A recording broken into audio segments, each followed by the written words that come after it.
brought you by Silver Pumps and Motors.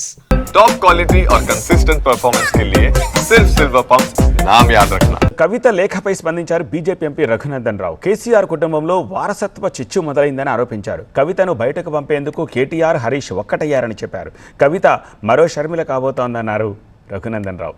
కాంగ్రెస్కు కవిత వెళ్లే అవకాశాలు కనిపిస్తున్నాయని, కవిత వెనుక సీఎం రేవంత్ ఉన్నారనిపిస్తోందని అనుమానం వ్యక్తం చేశారు ఎంపీ రఘునందన్. కవితమ్మ మరో షర్మిల కాబోతుంది అనేటువంటి అనుమానం తెలంగాణ సమాజం నుంచి వస్తుంది.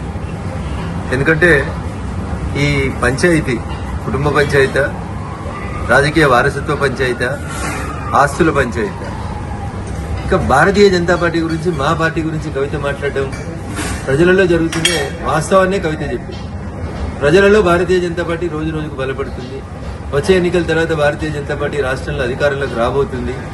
ఈ విషయాల్ని దృష్టిలో ఉంచుకొని భారతీయ జనతా పార్టీ, బీఆర్ఎస్ రెండు కలిసి ఏదో చేయబోతున్నాయని ప్రజల్ని నమ్మించుతుంది. పోయిన ఎన్నికల కంటే ముందు సార్, ఇదిగోండి నా రెసిగ్నేషన్. ఎందుకు? నేనే జాబ్స్ ని క్రియేట్ చేసి బాస్ అవ్వాలనుకుంటున్నాను. ఎలా? బాస్ వాలా బీ ద బాస్. అధ్యక్షుడిగా ఏ ప్రయత్నాలను అయితే రేవంత్ రెడ్డి గారు కొనసాగించారు, ఈ రోజు ముఖ్యమంత్రిగా కవితను మరొకసారి ఎట్లా పావుగా వాడుకుంటున్నారేమో అనేది తెలంగాణ సమాజం ఆలోచిస్తుంది. నాకున్నటువంటి అనుమానం కానీ, నాకున్నటువంటి సమాచారం కానీ, ముందు కవితతో పార్టీ పెట్టిస్తారు. తర్వాత వచ్చే ఎన్నికలకు వచ్చేసరికి కవిత షర్మిల గారి లాగా కాంగ్రెస్ పార్టీ అధ్యక్షురాలు లేదా కాంగ్రెస్ పార్టీతో పొత్తు పెట్టుకోవడమే చేస్తుంది. కవితని కాంగ్రెస్ నడుపుతుందా, కవితని రేవంత్ రెడ్డి గారు నడుపుతున్నారా, కవిత మరో షర్మిల కాబోతుందా అనేటువంటి అనుమానం అయితే చాలా స్పష్టంగా తెలంగాణ సమాజం ముందుంది.